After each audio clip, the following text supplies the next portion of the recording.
Etymology and historical origin of the baby name Frank. Frank is the short form of Francis, mainly used by the English, but also in Germany and Scandinavia. Francis is a masculine name from the Late Latinate Franciscus, a vocabulary word denoting French or Frenchman. This was a nickname given to St. Francis of Assisi, whose baptismal name was actually Giovanni, because of his wealthy father's business connections in France and his general admiration of the French people. St. Francis had a pleasant, happy childhood, but as a young man, a couple of bad experiences caused him to turn away from the material world and devote himself to the poor and sick.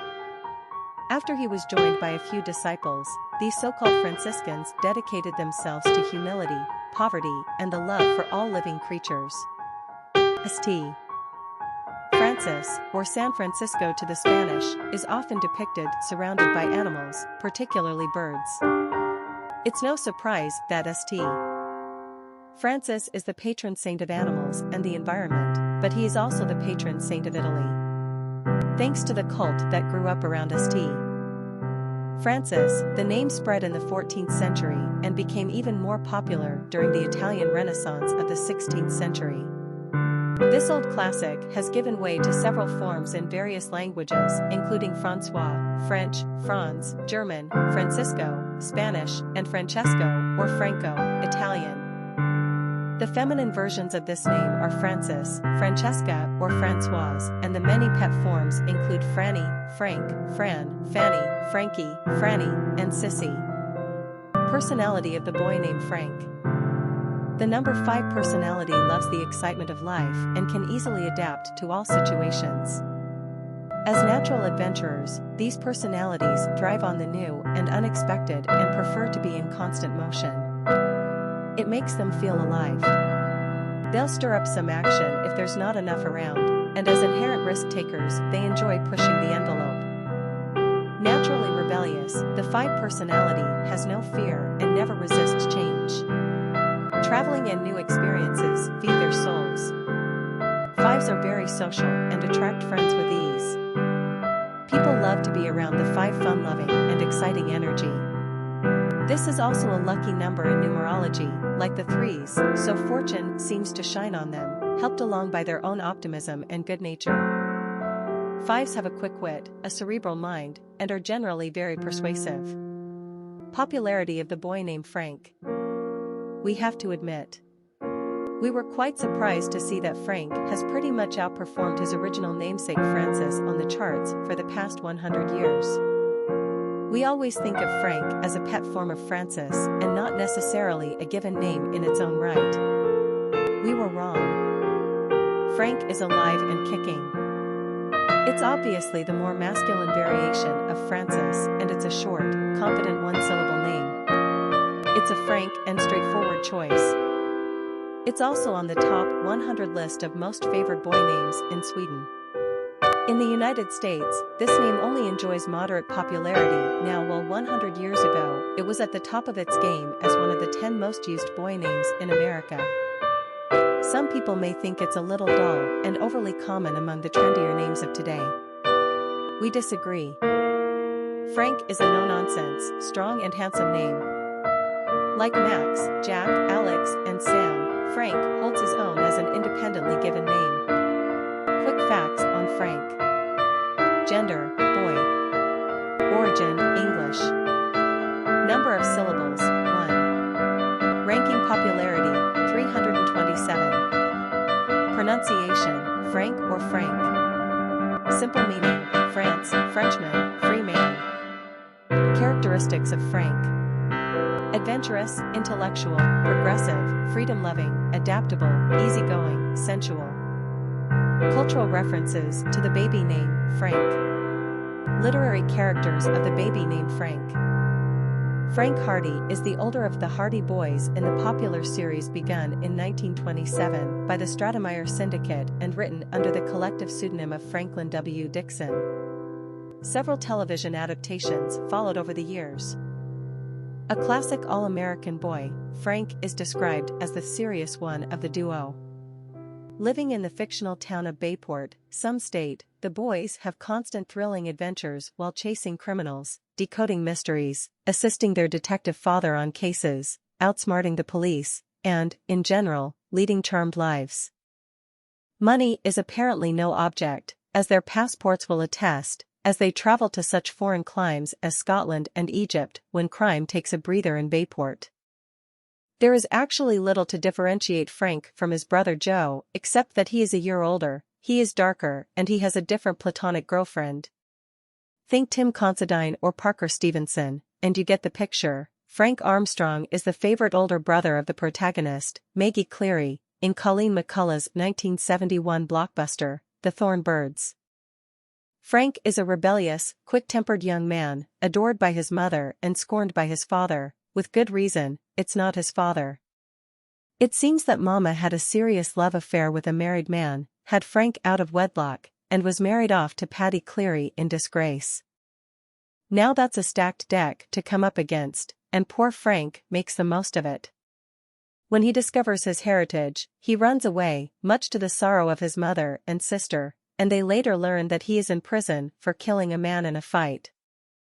We wish we could come up with a happier ending for him. Frank Churchill is the utterly charming, handsome, well-bred sometimes suitor of Emma Wedgwood in Jane Austen's 1815 novel, Emma.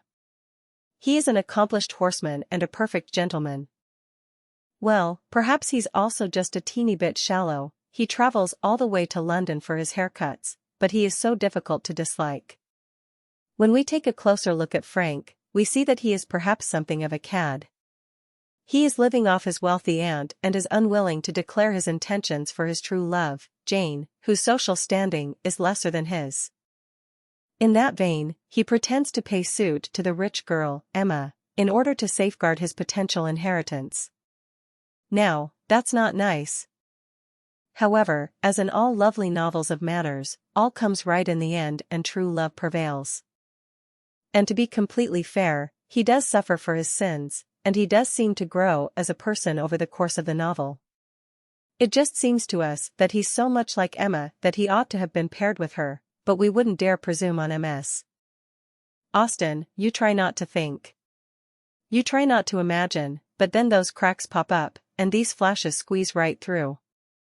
At first, some of it's not too bad, and you get stupid, maybe even wanting a little more, but then you pull yourself together, knowing what all is likely going to ooze out if you're not careful. 15-year-old America has been nowhere, has been nobody. Separated from his foster mother.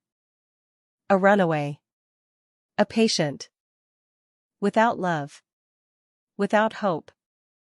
And, eventually, without the will to live. Until Dr. B steps in. To listen. To explore. And to find within America both the story and the boy who are lost. Popular songs on Frank. A song by the Lemonheads, a song by Morrissey, a song by Merle Haggard, Our Frank, a song by Cake, a song by Jimmy Buffett, a song by Dave Carter and Tracy Grammer, a song by Warren Zevon, a song by Simon and Garfunkel, a song by Kid Gorgeous, Daddy Frank, The Guitar Man, Frank Sinatra, a song by Less Than Jake, Explicit, Frank and Jesse James, a song by Blood or Whiskey, Frank to Valentino, a song by Drive-By Truckers, Frank Mills, Frank and Lola, Dirty Frank, Frank, a song by Pearl Jam, Old Frank, a song by Hank Williams, Jr., So Long, Frank Lloyd Wright, Just Like Frank, The Frank Sinatra Blues, Uncle Frank, Blank Frank, a song by Brian Eno. Famous people named Frank. Frank Nessworthy, surfing/skateboarding, Frank Chin, author, Frank Lebby Stanton, lyricist, Frank Stella, painter, Frank McCourt, Irish-American writer, Frank Robinson, baseball player, Frank Zappa, musician, Frank Sinatra, singer, Frank Edwin Wright III, drummer for Green Day, Frank Herbert, sci-fi author, Frank Lloyd Wright, architect, Frank Capra, film director. Historic figures with the name Frank. Otto Frank is the father of the famous and Frank of the Heartbreaking Diary, and the only one of the 4 Franks who survived the Holocaust. German-born Otto Frank had served in the German army in World War I. He and his wife were raising their 2 young daughters in Germany. In the mid-30s, as Nazismo's persecution of Jews was on the rise, Otto decided to take his little family to Amsterdam. There he opened a small business with the ownership in the name of non-Jewish associates. He also attempted on more than one occasion to obtain visas so he and his family could emigrate out of the country, preferably to the United States. We all know how that turned out. After 2 years in hiding with his family and assorted others to whom they extended their generosity, the Franks and the others in hiding were betrayed, taken prisoner and ultimately sent to Auschwitz.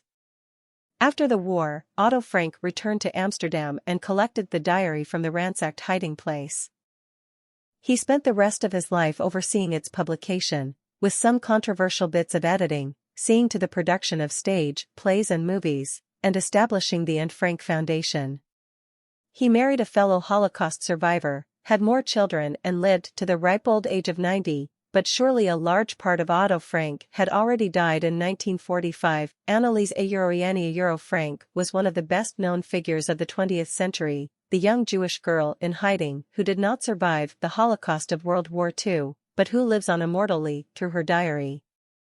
Trapped by the Nazi occupation of the Netherlands, the German Jewish Frank family went into hiding in Amsterdam in 1942, a family of 4 confined to a couple of rooms with several other people.